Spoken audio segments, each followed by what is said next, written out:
નમસ્કાર વિદ્યાર્થી મિત્રો, all is well academy Ahmedabad દ્વારા આજનો સમાજનું પેપર જે છે આપણે સોલ્વ કરીએ છીએ અને સચોટ પ્રશ્નોના જવાબ જે છે એ આપવાની આપણે શરૂઆત કરીએ છીએ। તો સૌથી પહેલા આપણે જોઈશું સેક્શન એ ની અંદર તો તમને જોડકા પૂછાય છે, બરાબર। તો જોડકાની અંદર જવાબ કઈ રીતે આવશે જોઈએ। તો સૌથી પહેલું છે કીર્તિ તોરણ।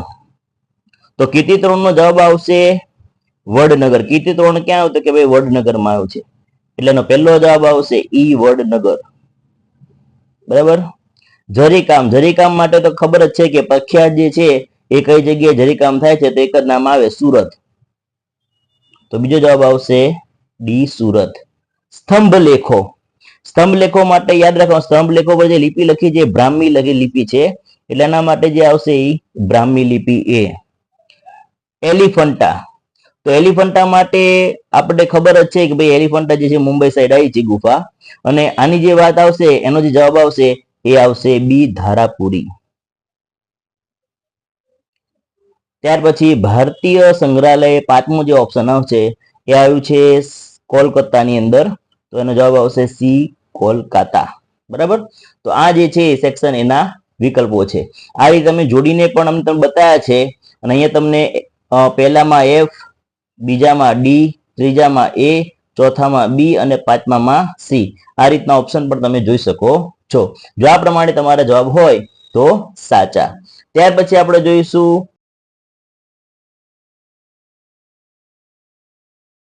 વિકલ્પોની અંદર છઠ્ઠો પ્રશ્ન જોઈશું, સૂચના છે ખરા કે ખોટા જણાવો। હવે પ્રશ્ન બરાબર સમજજો ખરા ખોટામાં। અનામત જંગલમાં લાકડા વીણવા તથા પશુ ત્રણ માટે સ્થાનિક લોકોને પ્રવેશવાની છૂટ હોય છે। તો કે અનામત જંગલમાં લાકડા વીણવા તથા પશુ ચારણ માટે સ્થાનિક લોકોને પ્રવેશવાની છૂટ હોય છે, તો આ આવશે ખોટું, કેમ કે છૂટ હોતી નથી। ત્યાર પછી સાતમો પ્રશ્ન, દેશની કુલ રાષ્ટ્રીય આવકને દેશની કુલ વસ્તી વડે ભાગવાથી માથાદીઠ આવક પ્રાપ્ત થાય છે। આ જવાબ સાચો છે। આમ જોવા જઈએ તો માથાદીઠ આવકનું આ સૂત્ર છે કે માથાદીઠ આવક બરાબર દેશની કુલ રાષ્ટ્રીય આવક છેદમાં દેશની કુલ વસ્તી।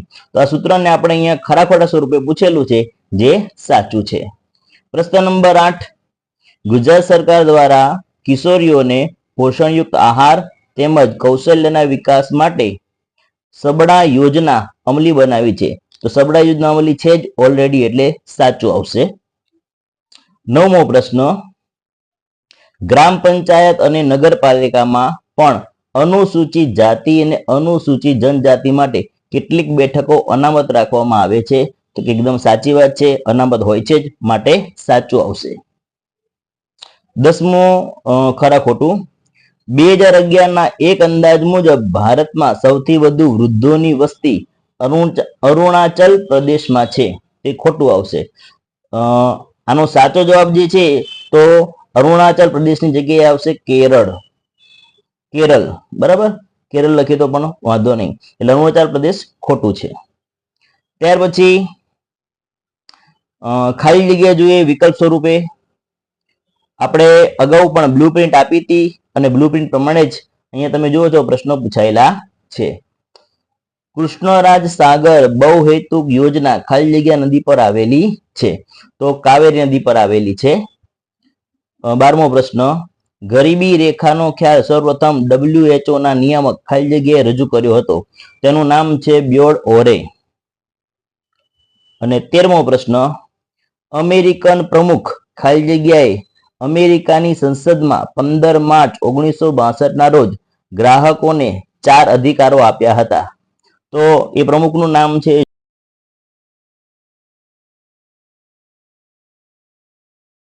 જ્હોન ફ્રેન્કલિન કેનેડી, આ નામ એનું છે। તો 13મો જે પ્રશ્નનો જવાબ જે છે એ આવશે, બરાબર। ત્યાર પછી આપણે નેક્સ્ટ જોઈએ તો 14મો પ્રશ્ન જોઈએ।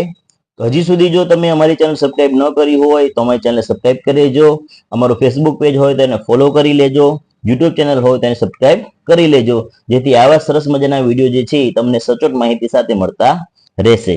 14મો પ્રશ્ન જોઈએ, હળવી મધ્યમ ગતિના તથા ભારે વાહનોને સામાન્ય રીતે ખાલી જગ્યા બાજુની લેનમાં જ વાહન ચલાવવું જોઈએ? તો જવાબ આવશે સૌથી ડાબી બાજુ.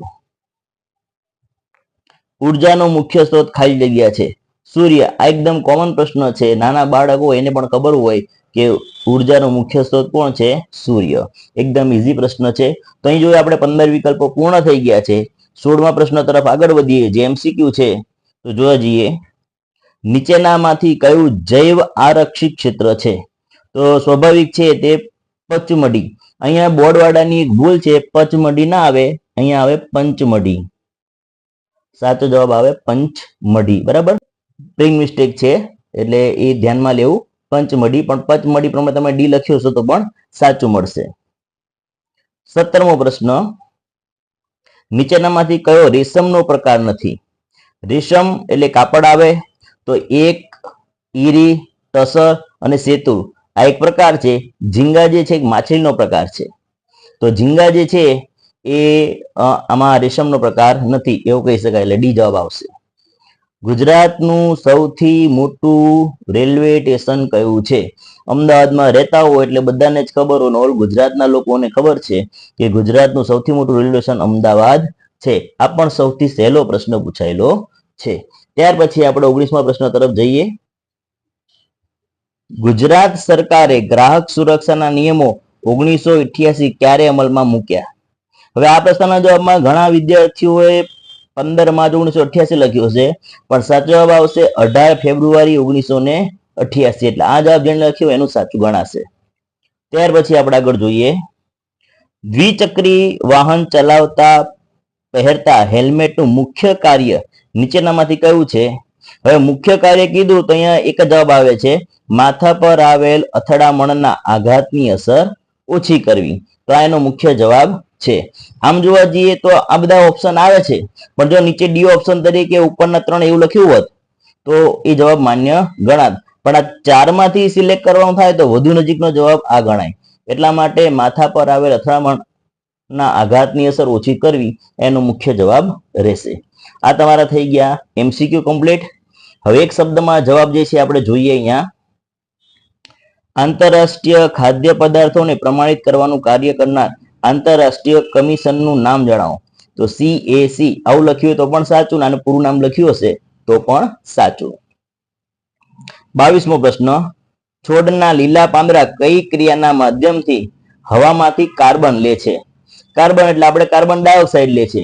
તો આ વિજ્ઞાનને લગતો પ્રશ્ન છે, પણ સમાજની અંદર પણ આવે છે, એટલે આપણનો જવાબ આવડી જવો જોઈએ.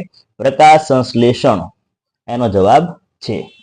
23મો પ્રશ્ન, સરકાર ઔદ્યોગિક નીતિ દ્વારા ખાનગી ક્ષેત્ર પરના અંકુશો અને નિયંત્રણો ક્રમશઃ ઘટાડો કરી વિકાસને પ્રોત્સાહિત કરતી નીતિનું નામ શું છે?